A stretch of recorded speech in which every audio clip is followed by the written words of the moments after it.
Ce bien, je l'ai acheté environ 150 000 € avec à peu près 50 000 € de travaux. Et aujourd'hui, je paye 1 200 € par mois pour rembourser l'emprunt. Et je suis obligée, depuis 1 an et demi, de payer mon relogement à proximité, il se trouve à Pantin. Je suis sinistrée climatique, impactée climatique, on donne le mot qu'on veut. En tout cas, ce qui est clair, c'est que les changements du climat ont impacté ma vie. J'habite en banlieue parisienne et on est devant chez moi, donc ma maison qui est fortement fissurée et qui est une des raisons qui fait que je participe au recours en justice contre l'État concernant l'adaptation au changement climatique.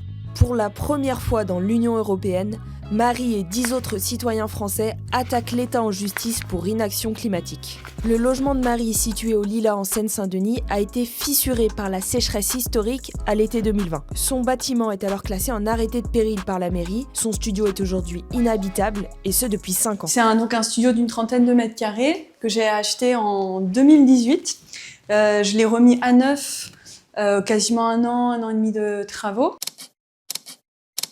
Et quand je suis partie en vacances en août 2020, 2 semaines, je suis revenue.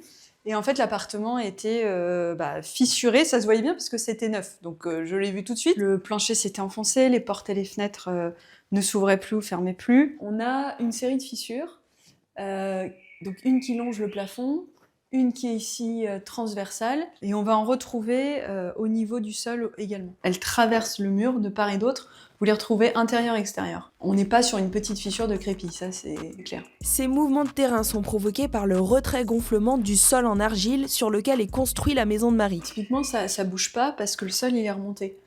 Quand vous venez à la fin de l'été, vos étais justement, ils flageolent comme ça parce qu'en fait le sol s'est enfoncé, donc en fait eux-mêmes pendouillent dans le vide.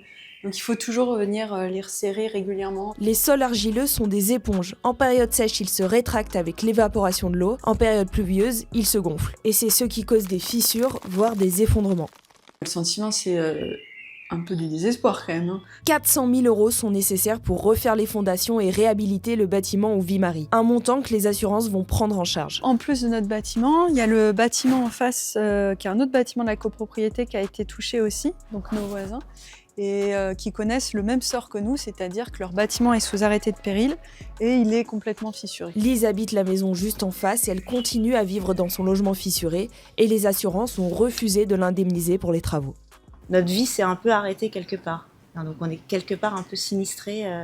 On vit toujours dans notre maison, mais avec des fois de la peur, de l'anxiété, de la colère et beaucoup de doutes. 50% des maisons individuelles en France seraient exposées au phénomène de retrait-gonflement des argiles, selon le ministère de la Transition écologique. Avec son recours en justice, Marie veut pousser l'État à protéger ses citoyens face aux risques climatiques. On peut être sinistré climatique aux portes de Paris. C'est une des raisons qui fait que je fais partie de ce recours, c'est de témoigner de cette réalité-là. On dit souvent que le changement climatique, c'est pour dans 10 ans, 15 ans, 20 ans, c'est très très loin de nous. Et en fait, non, le changement climatique, il peut être là, au pied du métro. Le but de cette saisie de l'État ou de cette attaque de l'État, c'est de mettre en valeur ce sujet et d'y apporter des réponses, que l'État se remette à la table de travail. T'attends pas des indemnisations ou ce genre de choses? Moi, j'attends aucune indemnisation, c'est pas du tout la logique. J'ai rien à gagner personnellement, je le fais pour les autres, pour pas qu'ils se retrouvent dans cette situation.